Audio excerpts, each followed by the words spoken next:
Terima kasih banyak, Bim. Assalamualaikum warahmatullahi wabarakatuh. Selamat pagi hadirin sekalian yang saya hormati. Selamat datang di acara Cheers Digiweek 2022. Pada sesi Fireside Chat kali ini kita sama-sama akan membahas mengenai masa depan edutech di era pasca pandemi. Perkenalkan, saya Nadia, peneliti dari CHIPS yang akan menjadi pemandu pada diskusi kita pada kali ini. Sebelum kita memasuki sesi diskusi, saya ingin mengundang narasumber kita satu persatu yang akan bergabung pada acara kali ini. Yang pertama, saya ingin mengundang rekan saya, Latasha Safira, Head of Education Research Unit dari CHIPS. Latasha memperoleh gelar master di bidang International Social and Public Policy di LSI dan gelar sarjana psikologi di University of California, Berkeley. Fokus penelitiannya terkait dengan pendidikan, edtech, vocational education, dan lain-lain. Yang kedua, saya ingin mengundang Rangga Husna Prawira, Chief Product Officer dari GovTech Edu. GovTech Edu adalah lembaga pemerintah yang mendukung transformasi dan digitalisasi pendidikan di Kementerian Pendidikan, Kebudayaan, Riset, dan Teknologi dengan misi untuk menggunakan teknologi dalam upaya memajukan kepala sekolah, guru, dan siswa. Mas Rangga adalah lulusan sarjana ekonomi dari Universitas Indonesia dan memperoleh beasiswa untuk mengikuti Global Innovation Program untuk pendiri startup dari Stanford University's Graduate School of Business. Yang ketiga ada Pak Gani Samudra, Strategic Partner Manager for Google Indonesia. Sebelumnya beliau adalah Education Specialist di Google for Education. Sebelum bergabung dengan Google di tahun 2016, Pak Ganis bekerja di Intel Indonesia Corporation yang secara spesifik menjalankan program-program pendidikan. Oleh karena itu, sebelum menyampaikan beberapa pertanyaan kepada para panelis kita, saya akan juga menyapa moderator online kita, yaitu Aziza, yang akan kemudian menyampaikan pertanyaan online melalui Zoom kepada para panelis nantinya. Selama masa pandemi, yang kita tahu edutech merupakan media pembelajaran yang ramai digunakan oleh sekolah, guru, dan siswa ya. Bahkan di Kemendikbudristek sendiri juga sudah mengeluarkan surat edaran yang merekomendasikan platform-platform edtech yang dapat dipakai oleh guru dan siswa. Akan tetapi setelah membaiknya situasi COVID-19, platform edtech ini tidak lagi menjadi media utama dalam pembelajaran karena sudah mencapai pembelajaran tatap muka begitu. Nah, pada saat ini kita pengen tahu nih kira-kira bagaimana relevansi edtech di Indonesia dan juga trennya di berbagai negara pada era pasca pandemi. Diskusi ini akan menjawab tentang posisi edtech pada pasca pandemi, bagaimana kira-kira edtech dapat diadopsi dengan bermakna dan dapat di-scale up dengan lebih baik lagi. Dan yang ketiga adalah bagaimana masa depan pendidikan Indonesia di tengah pesatnya teknologi pendidikan. Baik, mungkin tanpa berlama-lama, saya ingin menyapa Latasha dulu. Halo Latasha. Hai Nadia. Oke. Halo. Oke, halo. Mungkin ini pertanyaan yang pertama nih, saya ingin tanya pada Latasha sih. Kalau menurut pendapat Latasha nih, bagaimana sih sekarang landscape edtech pada masa pasca pandemi saat ini? Oke, jadi mungkin sebelum saya bisa jawab, thank you for the question by the way. Mungkin sebelum saya bisa jawab pertanyaan ini, I think we need to define what edtech is ya. Karena mungkin kita semua mengenal edtech sebagai produk, platform, atau layanan yang seperti MOOC, Massive Open Online Courses, Learning Management Systems, atau bimbel online yang dapat memfasilitasi or maybe enhance the teaching and learning experience. Tapi kita bisa lihat bahwa especially during the pandemic, there were a lot of edtech products yang bisa digunakan untuk menjalankan pembelajaran jarak jauh atau pembelajaran yang berbasis teknologi. Misalnya WhatsApp. WhatsApp digunakan untuk menjalankan komunikasi antara guru dan siswa, tapi ada beberapa guru yang memang mengajar melalui WhatsApp yang memfasilitasi diskusi melewat WhatsApp. Jadi karena itu memang kayaknya ada beberapa yang menganggap bahwa WhatsApp itu adalah sebuah edtech, or it falls under the edtech umbrella. So that I think that's a very important consideration, apa yang kita menganggap sebagai edtech apa tidak when we're talking about the edtech landscape. Now, to answer your question, I know you asked me about the edtech landscape post-pandemic, tapi I kind of want to take a step back to pre-pandemic and during the pandemic so that we can see the progression and developments over time. Sebelum pandemi, sebetulnya edtech landscape di Indonesia tuh udah mulai berkembang dan udah cukup beragam. Namun memang COVID-19 mendorong adopsinya edtech. And I'm sure Google for Education can saw that there was a steep increase in the number of active users during the pandemic. Then I think what happened is that this birthed the development and new products within the edtech space gitu. Kemarin aku baru periksa App Annie, which is a platform that analyzes the top apps within specific regions. Dan kalau di Indonesia, top aplikasi untuk edukasi itu adalah an app that will help students memorize the Quran. So there's just a lot of potential when it comes to edtech. A lot of players are innovating and creating innovative solutions or new solutions for just everyday learning experiences.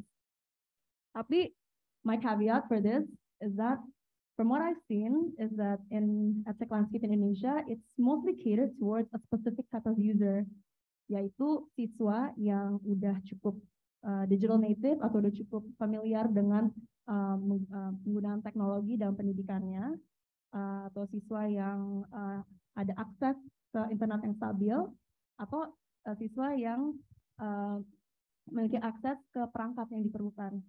So there's not a lot of solutions or a lot of products available for other stakeholders within education, namely school leaders and orang tua.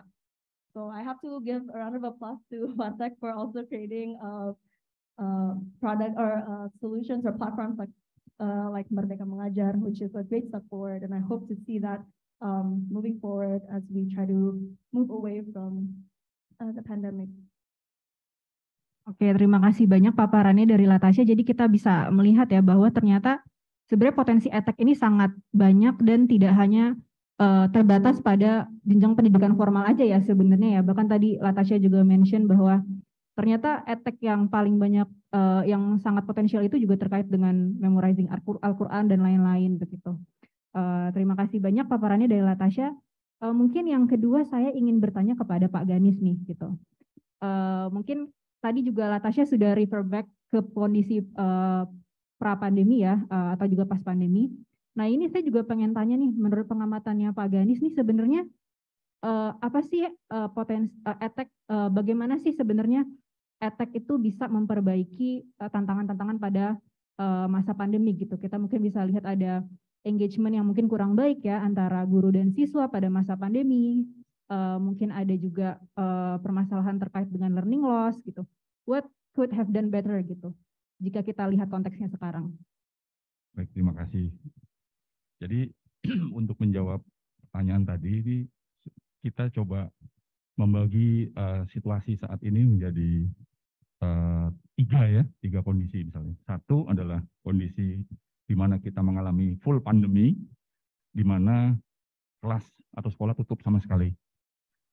Kedua, situasi pasca pandemi.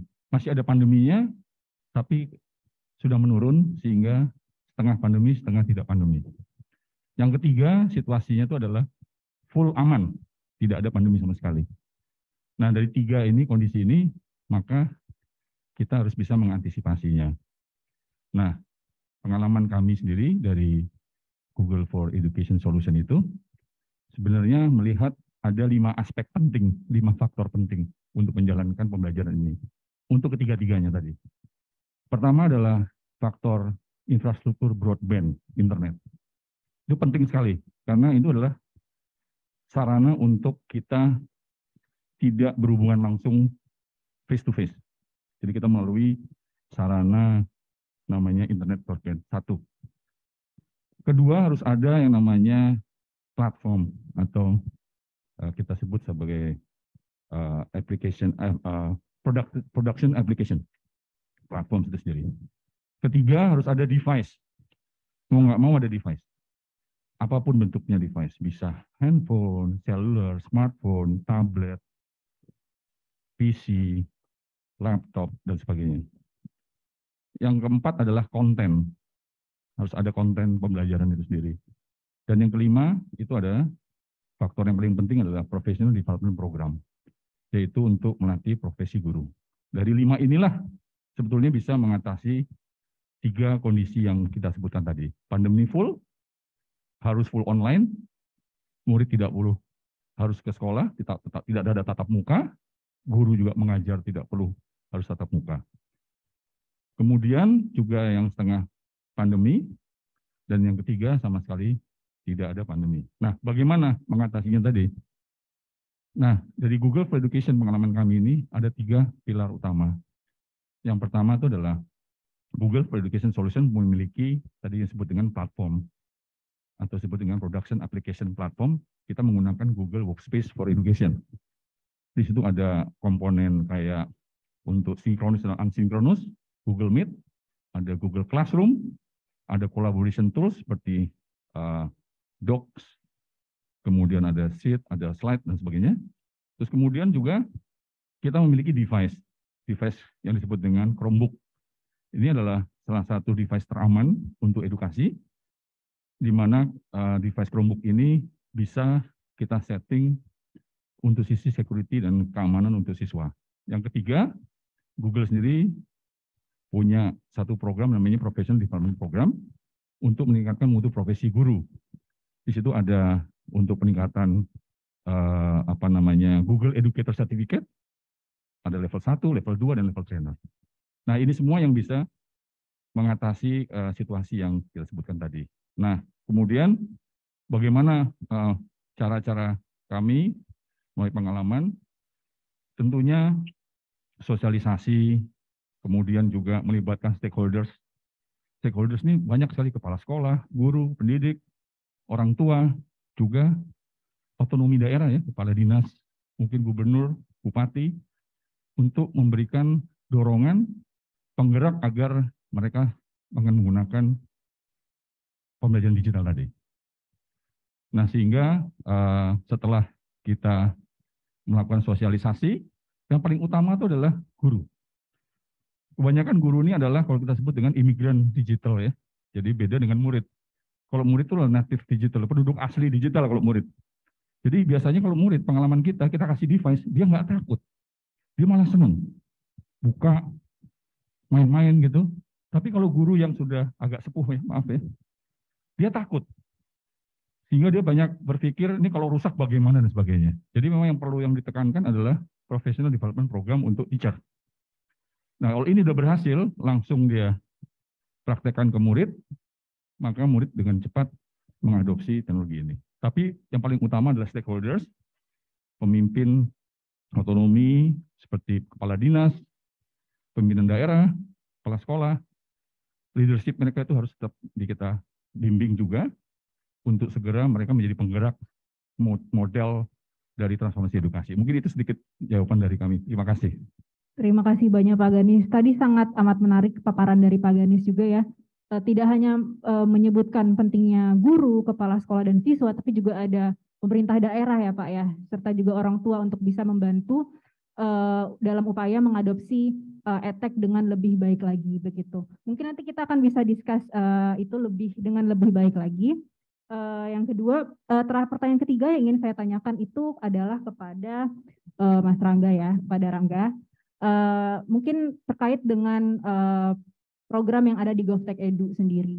Saya juga sempat ngobrol-ngobrol sama Latasha nih kita sebelum sesi, dikatakan bahwa kalau GovTech Edu itu memang benar-benar berusaha untuk memberikan ingin transformasi digital di bidang pendidikan di Indonesia begitu. Nah, kalau kita ngomongin tentang transformasi digital itu tidak akan lepas diskusinya dari digital divide gitu ya. Nah, sebenarnya bagaimana sih realnya di Indonesia itu, seperti apa sih digital divide-nya terutama di sektor pendidikan? Terima kasih.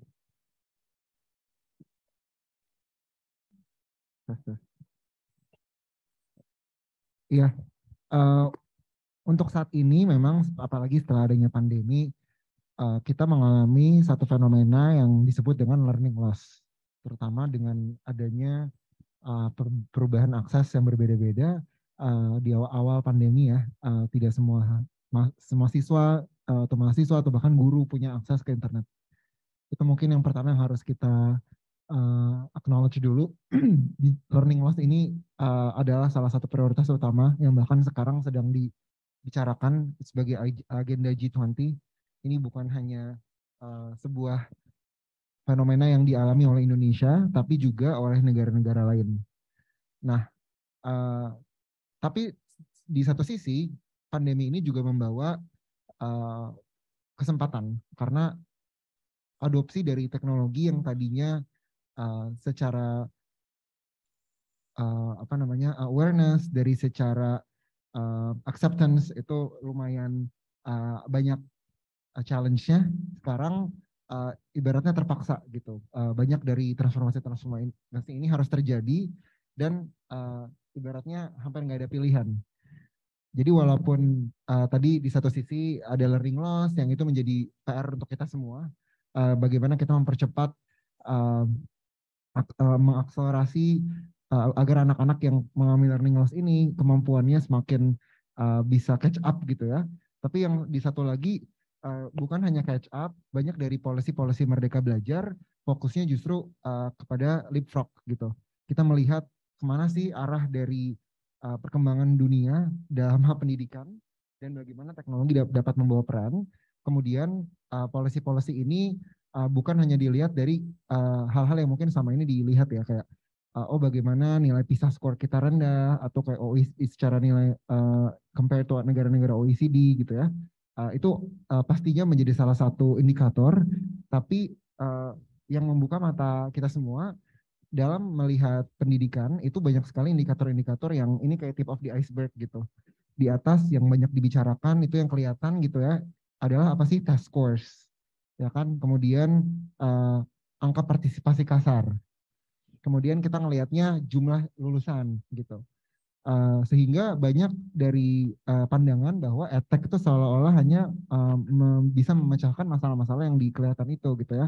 Membantu student untuk bisa meningkatkan test score mereka, mempersiapkan ujian, dan secara umum menjadi suplemen pembelajaran di luar sekolah gitu. Tapi kalau kita ngelihat masalah pendidikan, apalagi dengan adanya pandemi, banyak sekali pilar-pilar di dalam sistem pendidikan yang ibaratnya dengan analogi tip of the iceberg tadi ada di bawah laut gitu, nggak kelihatan. Apa aja sih? Mulai dari yang pertama kualitas guru gitu, kualitas guru dan tenaga pendidikan. Dalam hal transformasi apapun, guru adalah garda terdepan yang sebenarnya membawa perubahan gitu kepada siswanya. Dan walaupun sudah banyak teknologi yang dibangun untuk siswa, masih sangat sedikit sekali solusi yang dibangun untuk guru.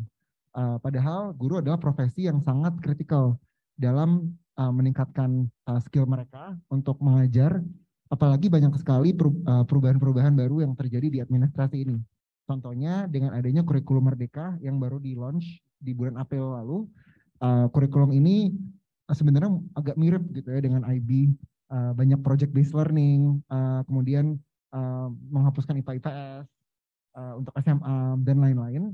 Tapi untuk melakukan itu nggak mungkin kalau gurunya nggak mampu untuk mengerjakannya. Jadi transformasi guru menjadi hal pertama yang sangat penting. Yang kedua adalah transformasi satuan pendidikan.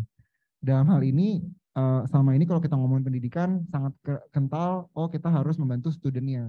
Tapi Indonesia ini luas sekali gitu, ada 400.000 satuan pendidikan dan banyak sekali dinas kabupaten kota dan provinsi yang banyak dari transformasi ini tidak bisa terjadi dari pusat aja, harus terjadi secara lokal, harus terjadi secara desentralisasi.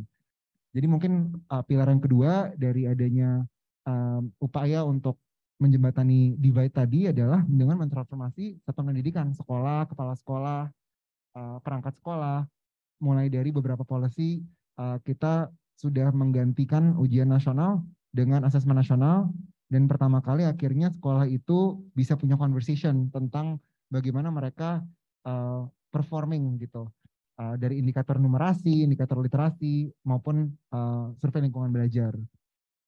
Dan yang ketiga, selain guru dan juga satuan pendidikan, yang gak kalah pentingnya adalah kalau kita masuk ke pendidikan tinggi gitu. Di dalam pendidikan tinggi, divide ini sangat kental apalagi dalam hal employability gitu. Jadi untuk Kemendikbudristek, salah satu kebijakan yang paling diutamakan saat ini adalah untuk mendorong mahasiswa menghabiskan setidaknya 1 semester di luar kampus. Namanya Kampus Merdeka. Dan ini adalah kebijakan yang difasilitasi dengan teknologi. Sekarang ada sekitar hampir 700.000 user. Dan setiap tahunnya program-program seperti magang, studi independen bersertifikat, dan lain-lain dipersiapkan agar mahasiswa juga memiliki kemampuan gitu yang lebih relevan dengan dunia kerja. Jadi in general mungkin kalau aku bisa recap, divide terjadi, learning loss terjadi, tapi leapfrog juga terjadi. Dan leapfrog ini yang perlu diperhatikan bukan hanya kelihatan untuk siswa atau untuk orang tua, tapi juga untuk pilar-pilar sistem pendidikan yang tidak terlihat dan mungkin jarang dibicarakan, seperti guru, satuan pendidikan, dan juga pendidikan tinggi. Terima kasih banyak atas paparannya tadi dari Rangga.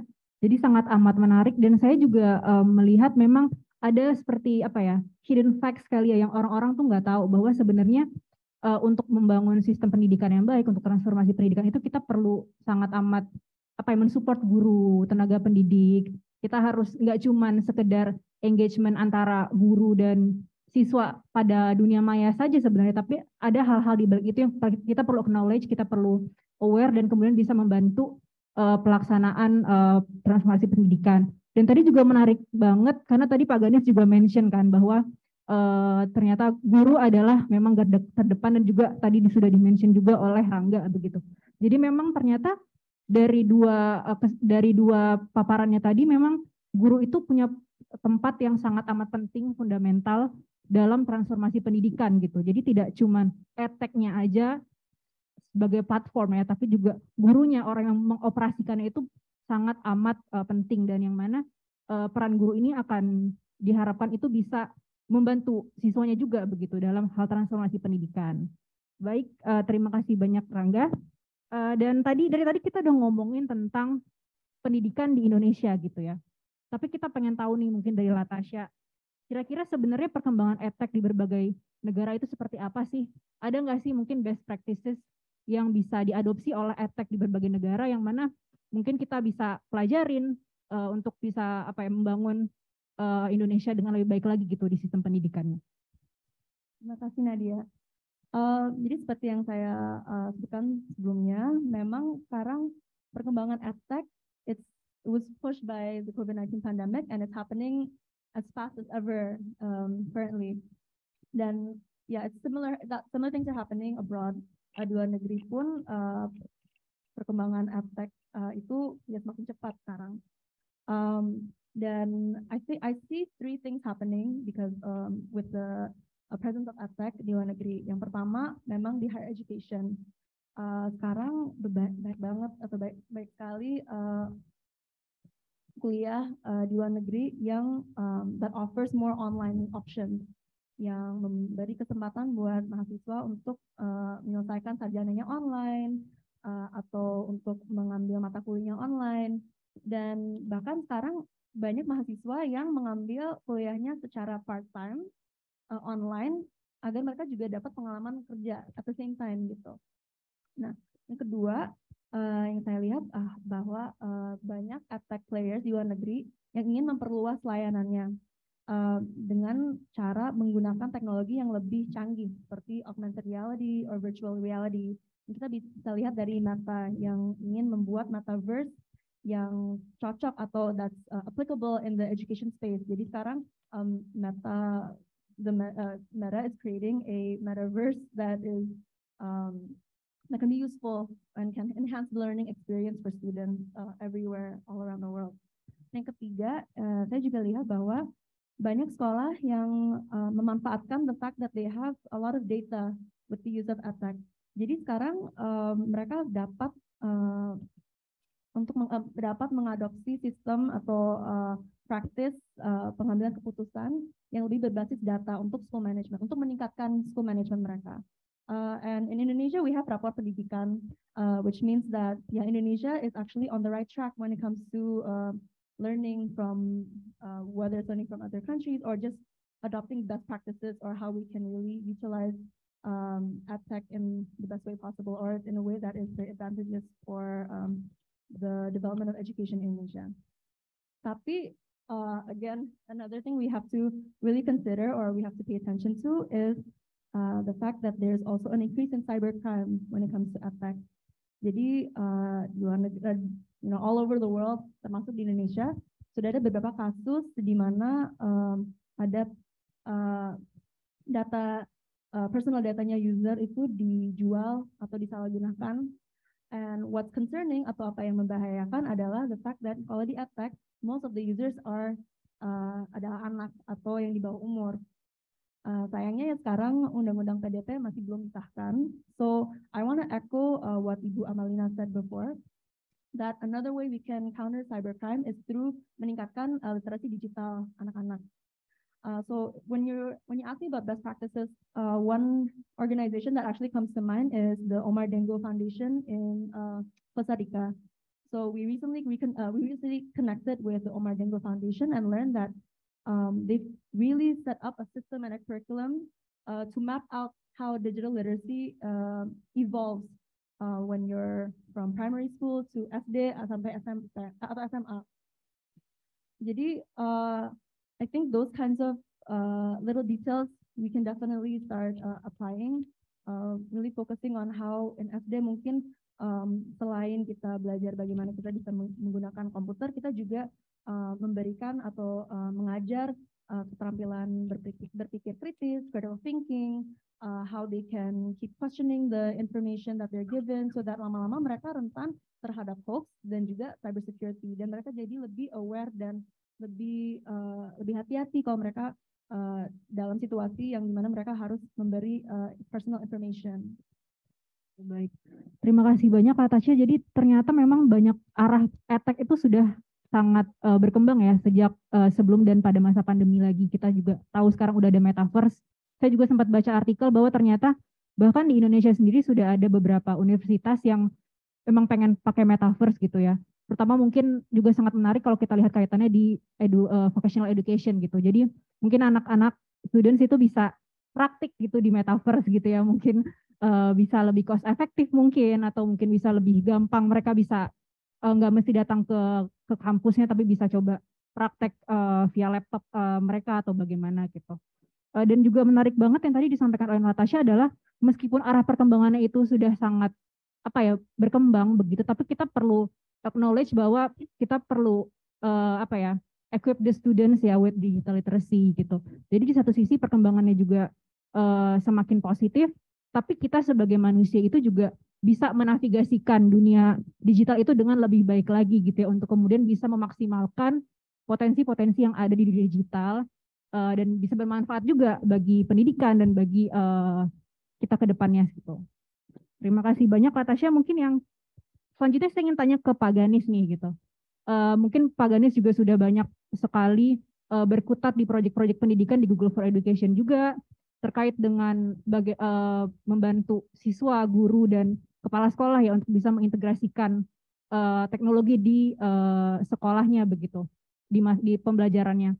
Mungkin bisa share nggak ya Pak ya, mungkin pengalaman Bapak yang sangat banyak ini, tantangan-tantangan apa sih sebenarnya yang mungkin mempersulit penggunaan teknologi di stakeholder pendidikan kita? Terima kasih. Jadi untuk menjawab tantangan tadi, memang kembali lagi ke faktor-faktor tadi yang disebutkan tadi. Pertama itu adalah faktor infrastruktur ya, yaitu broadband internet. Tadi kan kita sudah sepakat bahwa broadband internet itu adalah salah satu yang terpenting di dalam implementasi transforming edukasi. Baik pandemi maupun tidak pandemi. Internet broadband itu penting sekali karena itu jendela dari student oriented ya. Jadi sekarang berorientasi pada siswa kan. Jadi siswa untuk mencari data materi itu memang dari internet, nggak ada lagi yang melebihi dari itu. Pertama adalah broadband internet, di mana memang kita ketahui di Indonesia ya tingkat ketersediaan internet itu beragam. Memang kalau di ibu kota provinsi, kabupaten, mungkin sampai kecamatan masih ada itu. Tapi kalau udah lebih dari itu, infrastruktur internet itu menjadi satu kendala ya. Satu. Kedua, tentunya adalah digital literasi dari stakeholders. Jadi baik itu dari kepala sekolah, tenaga pendidik, ya, terus kemudian juga kepala daerah tadi ya. Jadi kalau kita lihat di sini kendalanya adalah ada dua hal yang kita lihat. Pertama adalah yang sifatnya mandiri, proaktif. Ada suatu daerah yang proaktif, gurunya proaktif, nggak diajarin tuh dia udah belajar sendiri, sehingga dia dengan sangat mudah mengadopsi teknologi. Itu banyak ragamnya waktu kita temukan di Kalimantan Selatan, di Gunung Kidul, itu nggak diajarin, gurunya proaktif.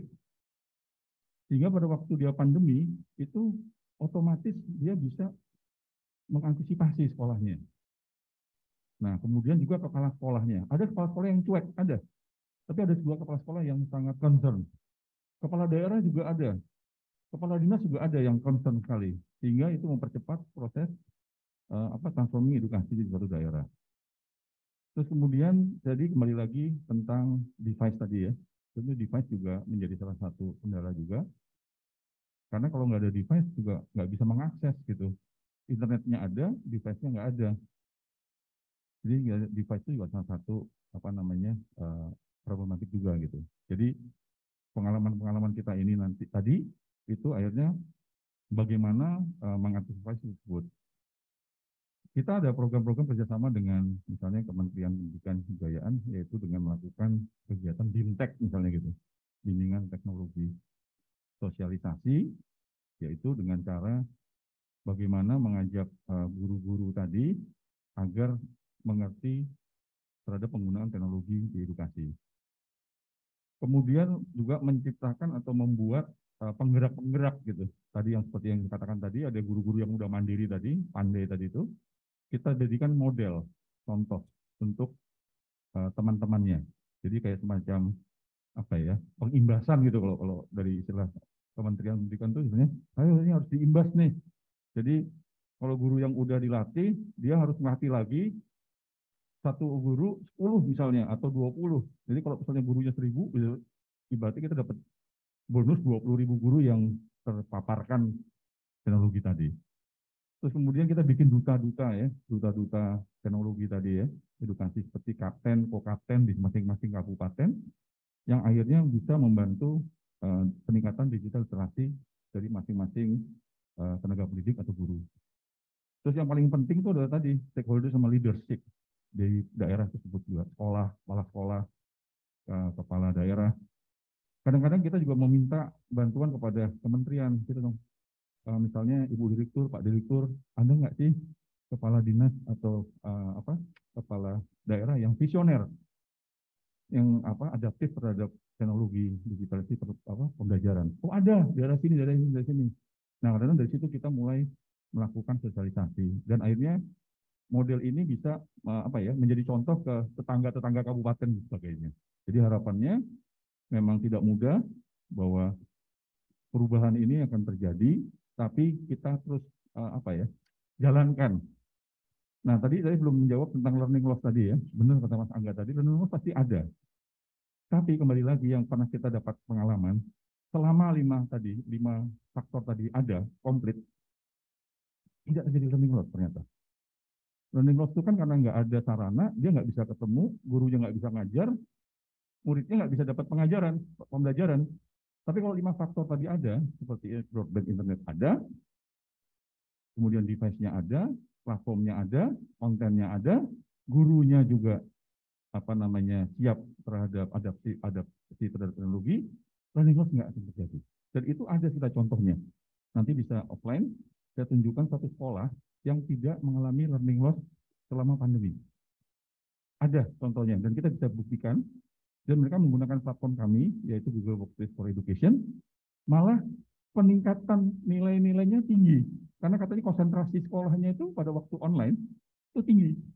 Dan mereka sangat disiplin. Jadi pada waktu dia online, jam 7 masuk, dia harus pakai seragam. Dan harus nyala kameranya. Dan gurunya mengajar secara serius juga, dan muridnya juga serius. Dan ternyata tidak ada learning loss. Nah, kalau 5 faktor tadi tidak tercukupi, betul kata Mas Angga, pasti akan terjadi learning loss.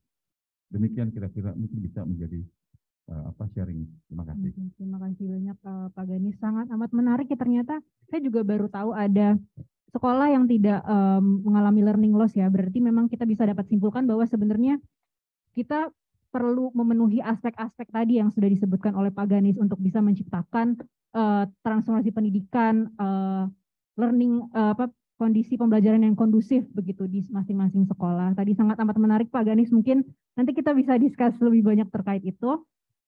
Saya juga ingin kasih shout out juga untuk teman-teman yang hadir via Zoom. Mungkin bisa silahkan untuk mengirimkan pertanyaannya ya yang nanti, karena sebentar lagi kita akan ada sesi tanya jawab juga gitu. Dan mungkin ini untuk pertanyaan dari saya yang terakhir untuk Rangga.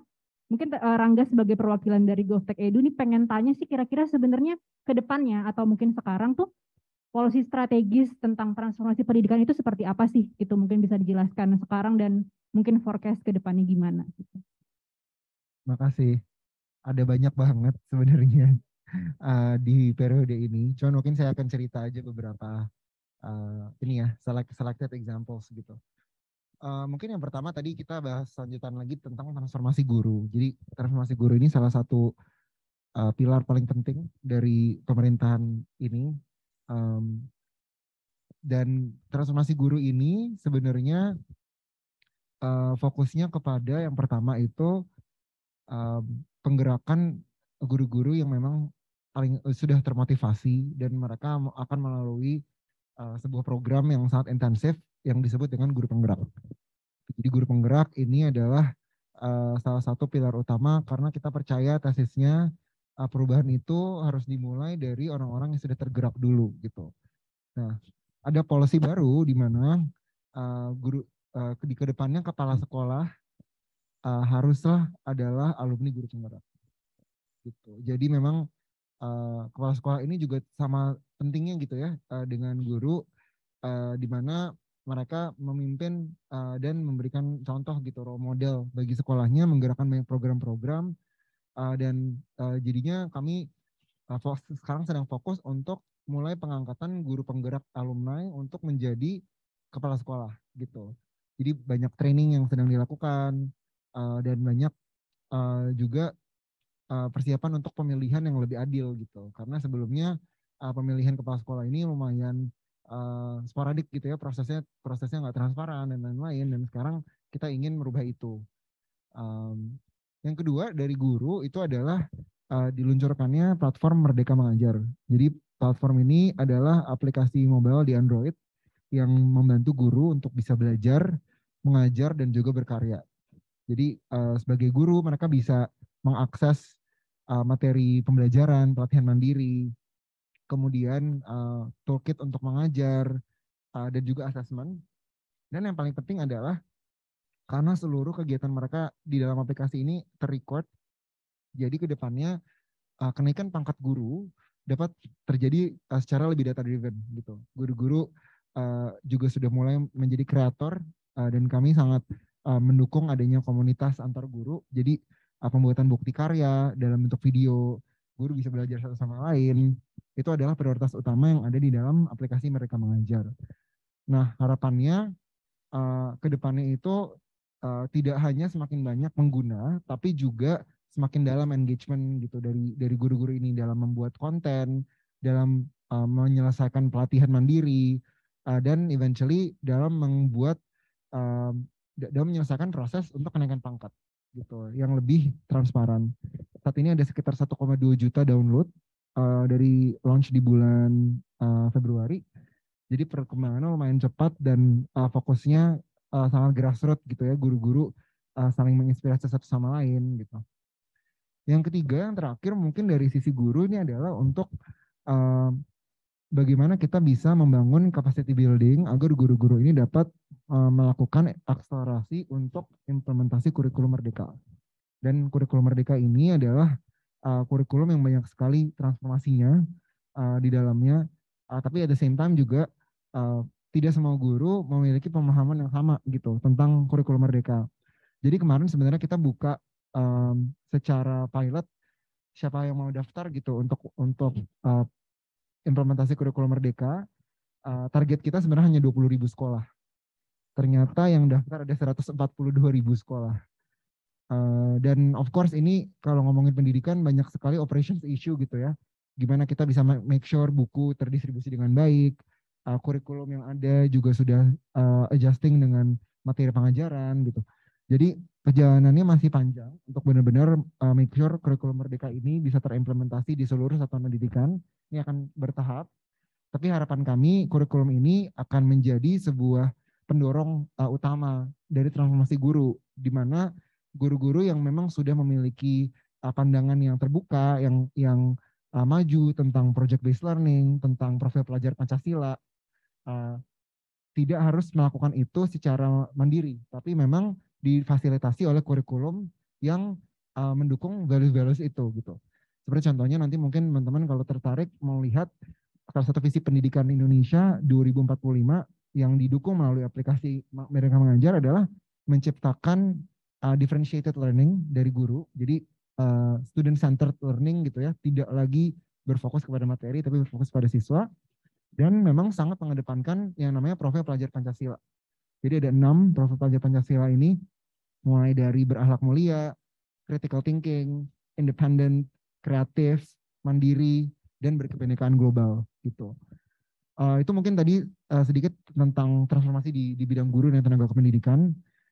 Untuk satuan pendidikan, mungkin saya akan bawa satu contoh aja yang paling transformatif sebenarnya adalah dengan adanya rapor pendidikan. Jadi rapor pendidikan ini adalah sebuah dashboard yang disediakan bagi para satuan pendidikan, dalam hal ini sekolah, PAUD, dan juga ke depannya madrasah ya yang ada di bawah Kementerian Agama, supaya mereka bisa melakukan yang namanya perencanaan berbasis data.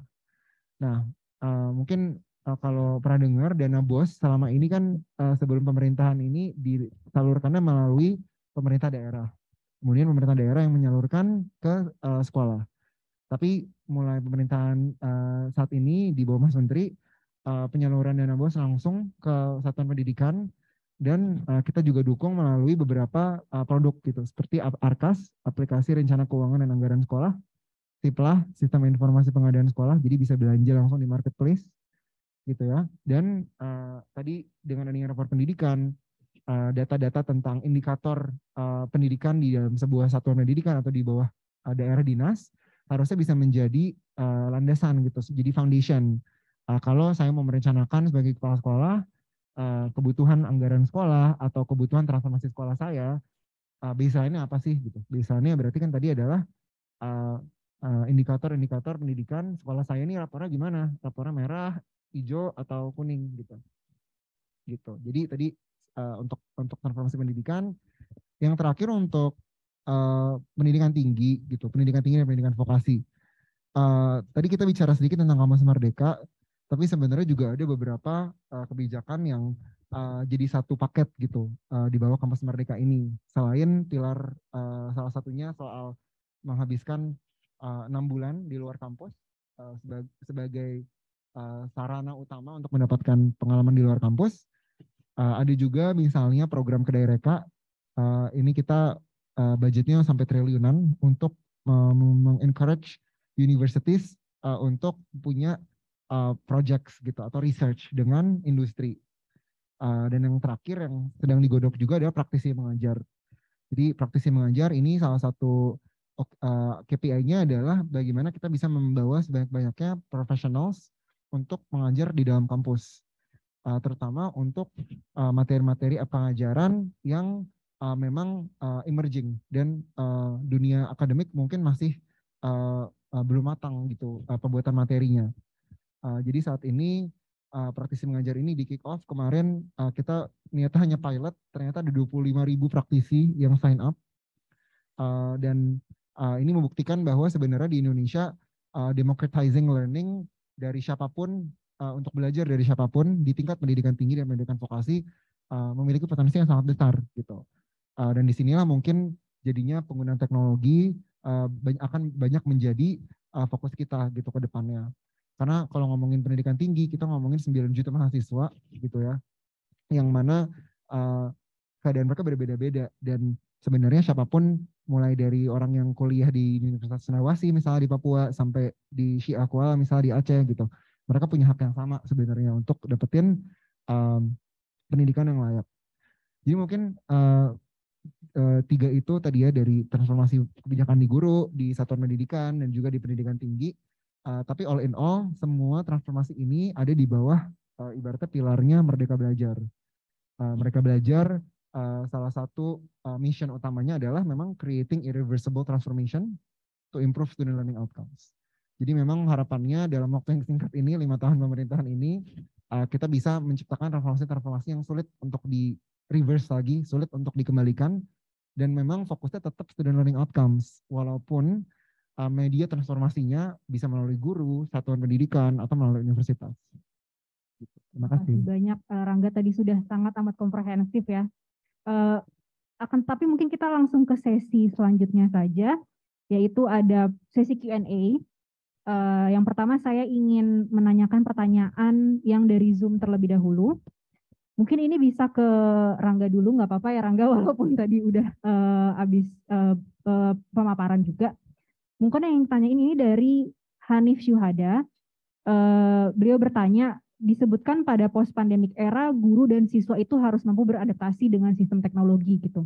Dan bagaimana sih peran EdTech dapat mengakselerasi guru dan siswa begitu, agar kemudian tidak teralienasi dengan adanya perkembangan teknologi yang ada pada saat ini. Terima kasih. Mungkin aku fokusnya ke K-12 ya, pendidikan dasar menengah.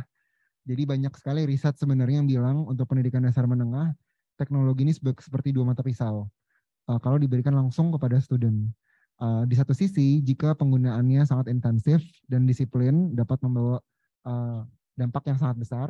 Tapi kalau penggunaannya itu tidak disiplin dan tidak efektif, sebenarnya outcome-nya itu tuh tidak positif gitu. Sehingga banyak penelitian juga yang bilang bahwa teknologi yang paling utama yang harus desain itu sebenarnya adalah untuk orang tua dan juga untuk guru gitu. Nah, dengan demikian karena di private sector juga sudah banyak yang fokusnya kepada teknologi untuk students, maka di Kemendikbudristek fokus untuk pendidikan dasar menengah tadi lebih ke gurunya gitu. Melalui aplikasi Merdeka Mengajar, dengan harapan kalau kita mentransformasi gurunya, mereka meningkat kualitasnya, secara langsung akan meningkatkan kualitas pembelajaran dalam kelas. Gitu sih. Baik, berarti memang empower stakeholders-nya ya, berarti ya, penting sekali. Baik, terima kasih banyak Rangga. Mungkin saya juga ingin minta tolong untuk teman-teman yang ada di Pullman di venue pada saat ini, jika ada pertanyaan bisa dipersiapkan. Saya akan coba address pertanyaan yang kedua di Zoom. Kemudian setelah itu saya akan berikan kesempatan ya bagi teman-teman yang ada di Pullman untuk bertanya langsung kepada para panelis. Oke, mungkin yang kedua ini dari Anto, Jakarta. Sepertinya ini bisa dijawab oleh Pak Ganis ya. Tadi juga echoing dari pemaparannya Rangga tadi yang barusan, pengenalan edutech itu penting, terutama pada tahap pendidikan dini gitu. Ada nggak sih metode pengantar penguasaan edtech untuk pendidikan awal, seperti misalnya tanpa penggunaan gawai, karena kepemilikan gawai sendiri masih terbatas, terutama di daerah rural begitu. Jadi mungkin kira-kira bisa address literasi digital divide-nya juga di sini. Silahkan Bapak. Ya, terima kasih. Ini berarti sedikit pengalaman saja. Jadi bagaimana tadi dikatakan pengenalan teknologi ya, tapi tidak menggunakan gawai tadi ya. Jadi kembali lagi, kan konsep kita setuju bahwa menyiapkan putra-putri kita atau anak didik kita tuh menuju ke global skill. Jadi keterampilan global. Itu ada 5 hal yang paling penting. Pertama itu terampil di dalam pemecahan persoalan atau problem solving skill. Kedua itu adalah collaboration skill atau terampil dalam bekerja sama. Kedua, yang ketiga itu adalah communication skill atau terampil dalam berkomunikasi. Yang keempat itu terampil dalam berpikir kritis atau critical thinking skill. Yang kelima itu creativity atau kreativitas, terampil dalam berkreativitas. Nah dari 5 ini nih tentunya menjadi kayak sarapan wajib ya untuk disiapkan sejak dini. Nah bagaimana cara-caranya memang itu wajib diterapkan baik secara ada pandemi atau tidak ada pandemi. Bahkan tidak ada pandemi sebelumnya itu 5 skill itu sudah disampaikan. Walaupun tidak ada pandemi dan menggunakan teknologi seperti saat ini. Nah, kami pernah bekerjasama juga bagaimana untuk menyiapkan anak didik kita itu berpikir secara komputasi, jadi komputasi thinking gitu ya. Itu kalau dilihat cara-caranya itu tidak ada gawainya loh, tapi bermain dengan modeling ya. Jadi dia berpikir secara komputasi gitu, tapi tidak menggunakan gawai.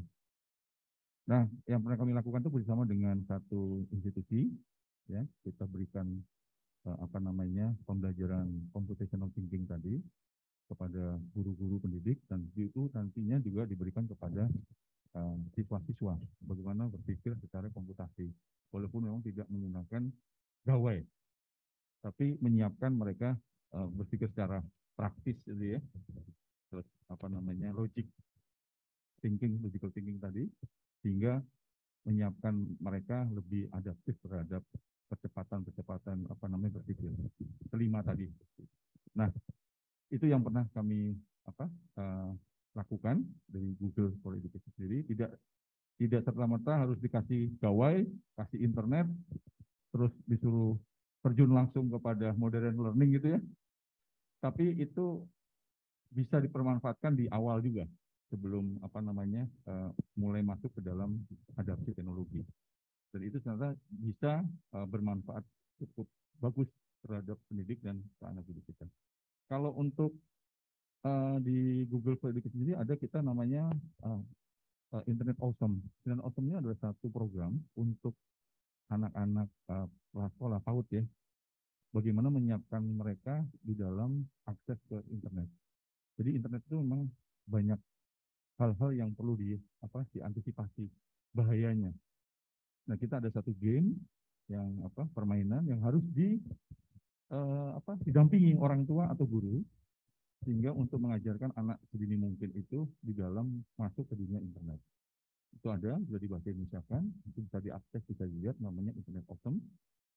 Dan itu juga pernah kita perkenalkan di Kementerian Pendidikan dan Kebudayaan, sehingga itu juga bisa dipakai sebagai sarana untuk Bapak dan Ibu guru dalam memperkenalkan dunia internet kepada anak-anak yang masih muda belia.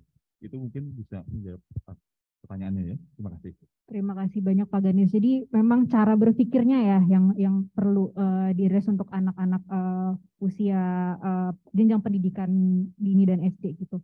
Jadi mungkin yang sangat amat menarik ternyata karena memang kalau cuma ngasih gawai aja ke siswa maka tidak akan memberikan hasil yang positif gitu ya. Memang dari cara berpikirnya perlu dilatih dulu, dan juga tadi yang juga Pak Gani sampaikan itu perlu ada pendampingan ya dari guru dan juga dari orang tua. Jadi dan mungkin menurut saya yang sangat amat menarik kita juga kerja di CHIPS juga ya adalah bagaimana caranya supaya bisa mengajarkan skill-skill ini ya di sekolah formal itu.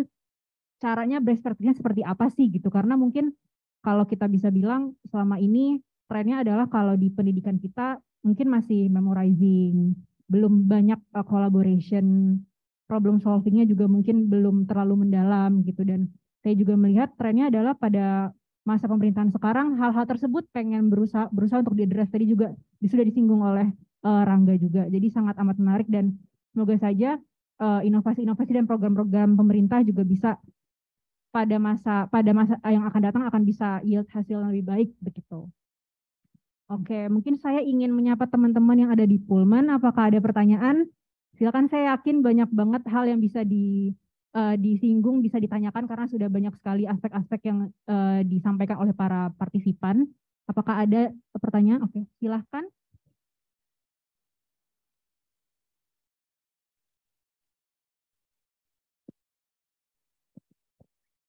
Terima kasih. Saya Gita dari Universitas Lampung.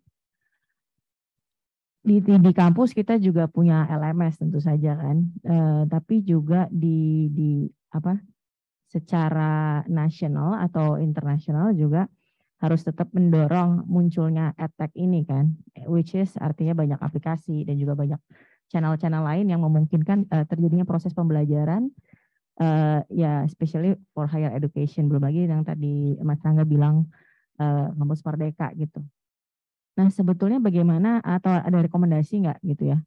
Bagaimana caranya, ini kadang-kadang kan kita kalau di dalam pendidikan yang terstruktur gitu kan, bagaimana kita bisa mengakui kalau oh dia belajar juga nih dari aplikasi yang itu, gimana caranya kita bisa acknowledge, apakah kemudian secara harus ada MOU kah atau apa, dan yang bagaimana kemudian sekiranya mungkin nanti bisa ada penjembatanan bahwa oh dengan certified ya, bahwa attack yang itu tuh udah completely certified, jadi easy to acknowledge by the university gitu. Kurang lebih itu. Terima kasih. Terima kasih banyak atas pertanyaannya. Mungkin bisa dijawab oleh Pak Ganis ya, mungkin atau Rangga mungkin yang lebih ke higher education. Mungkin silahkan. Iya, terima kasih Bu pertanyaannya. Jadi kalau yang saya tangkap saat ini memang kan banyak dari mulai dari LMS atau kayak open courses gitu ya yang disediakan untuk kampus yang sebenarnya juga dibuat oleh kampus yang ternama gitu. Ini terutama kalau secara global gitu ya. Misalnya kalau kita ngomongin Udemy atau Coursera gitu, itu kan beberapa content creatornya bisa juga jadi universitas-universitas yang udah dapat Google Stamp gitu ya, seperti misalnya di MIT atau misalnya di Harvard gitu. Tapi memang makin ke sini makin banyak juga content creator yang datangnya dari industri mulai dari perusahaan dan juga atau dari praktisi yang sebenarnya punya kesukaan untuk mengajar atau membuat materi gitu.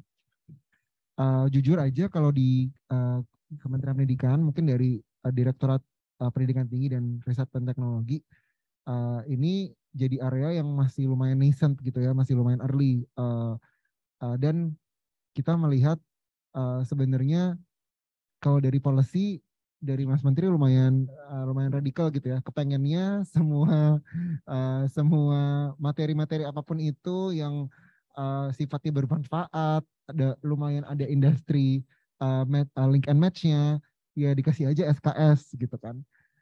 Tapi pastinya di dalam kenyataannya nggak semudah itu karena setiap prodi pasti ada capaian lulusan, kemudian ada minimum mata kuliahnya dan lain-lain gitu.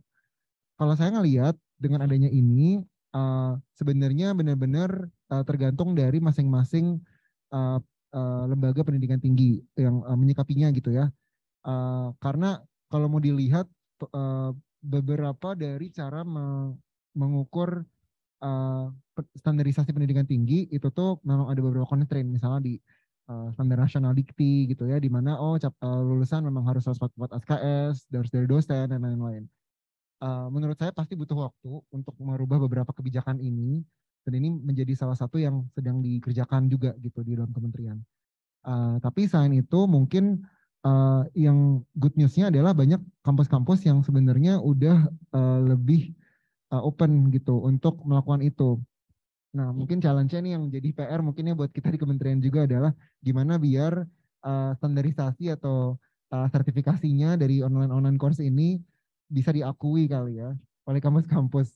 Karena mungkin kalau boleh curhat dikit Bu, ini prodi banyak sekali di Indonesia. Prodi banyak sekali, terus habis itu tiap kampus juga punya CPL yang beda-beda gitu ya. Jadi mungkin jawabannya kalau dari kita ini lumayan jadi prioritas, tapi memang kayaknya akan makan waktu gitu sih. Terima kasih. Terima kasih banyak atas pertanyaannya. Apakah ada lagi partisipan yang di venue untuk bertanya? Oke, kalau gitu saya ingin bertanya nih kepada Latasha nih. Tadi Latasha juga sempat mention bahwa sebenarnya tadi juga Pak Gani sudah mengatakan tentang skill-skill ya yang perlu dilengkapi oleh siswa-siswa agar mereka bisa menggunakan edtech itu dengan lebih baik begitu. Tadi juga Latasha sudah mention bahwa ternyata dengan adanya perkembangan edtech yang semakin dinamis ini ada ancaman-ancaman juga ya, kayak tadi cyber security, data privasinya anak-anak juga ada begitu. Nah, kira-kira sebenarnya menurut pandangan Latasha bagaimana sih caranya untuk bisa menginformasikan kepada anak-anak dan juga parents ya untuk bisa berhati-hati nih, untuk lebih aware terhadap hal-hal seperti ini. Good question. I think let's like go back to building the skills. Yeah, I think there are. I totally agree with Paganis, where there are a lot of ways you can build those critical thinking skills without the use of a laptop atau gawai atau perangkat gitu. I remember back in school, back in middle school, high school, one of the ways we were made aware of cybersecurity, cybercrime, sharing personal data, is through that building that critical thinking skill, starting with always questioning what's in front of you, what is the information that is given to you. So latihan membaca, menganalisa teks gitu. Starting off with those kinds of exercises really does build up those critical thinking skills. And of course, there is a socialization aspect, making it clear that there are safety precautions when you're using different technologies, both for students and parents. Nah, tapi mungkin for students, if you instill that from a younger age, it's easier for them to develop that understanding. Nah, when it's older, when the older generation, unfortunately, they're actually very easy targets because, yeah, like Paganis and Ranga said, sometimes there is a resistance or kind of a resistance or a fear of using technology because they tend to be the ones that are most vulnerable to cybercrime. Itu memang I know that the Ministry of Information, Ministry of MOCI, Ministry of Communication Informatics, they have built a digital literacy program that should be targeted to towards parents as well, or to the older generation. However, we still don't have enough data to really show how the developments of digital literacy has occurred within the older generation. So we do need that disaggregate data to really show how we can accurately create more meaningful interventions for the older generation. Oke, terima kasih banyak atas jawabannya Latasha dan juga tadi dari Rangga dan juga Paganis. Tidak terasa kita sudah sampai di penghujung acara. Terima kasih banyak saya sampaikan kepada para narasumber kita yang sangat luar biasa pada siang hari ini. Paganis, Rangga, dan Latasha yang sudah bersedia untuk berdiskusi pada hari ini. Sebelum menutup acara, izinkan saya untuk merangkum beberapa poin penting pada diskusi hari ini. Yang pertama adalah faktor infrastruktur ya masih menjadi salah satu kendala utama dalam program digitalisasi pendidikan di Indonesia. Selain itu juga adanya kurangnya literasi digital kepala sekolah, guru, dan siswa yang juga perlu terus di-develop begitu. Dan yang kedua adalah trennya pada masa post-pandemi ini, masyarakat sudah mengetahui pemerintah dan juga sektor swasta juga sudah memahami bahwa ternyata perlu ada human touch begitu ya. Perlu ada skill-skill khusus yang perlu di-develop supaya penggunaan edtech ini bisa lebih maksimal ke depannya. Tidak mungkin ketika kita belajar pada masa pandemi kan ternyata banyak sekali orang-orang yang kesulitan untuk menggunakan edtech, padahal ternyata bisa memberikan maksimal manfaat yang lebih maksimal begitu. Jadi memang di sini konteksnya adalah lebih ke persiapan guru ya, guru, siswa, kepala sekolah, parents juga dan lain sebagainya. Jadi sangat amat menarik diskusi kita pada hari ini. Semoga nanti bisa diskusi lebih banyak lagi terkait dengan edtech karena saya yakin juga potensinya sangat besar ya di sini, terutama di Indonesia yang juga perkembangan teknologinya sudah sangat amat pesat begitu. Akhir kata, terima kasih kepada rekan-rekan yang sudah hadir di kegiatan hari ini. Semoga diskusi ini bermanfaat bagi kita semua. Mohon maaf juga apabila ada pertanyaan yang belum sempat terjawab. Terima kasih banyak dan semoga kita dapat berjumpa di kegiatan CIP selanjutnya. Wassalamualaikum warahmatullahi wabarakatuh.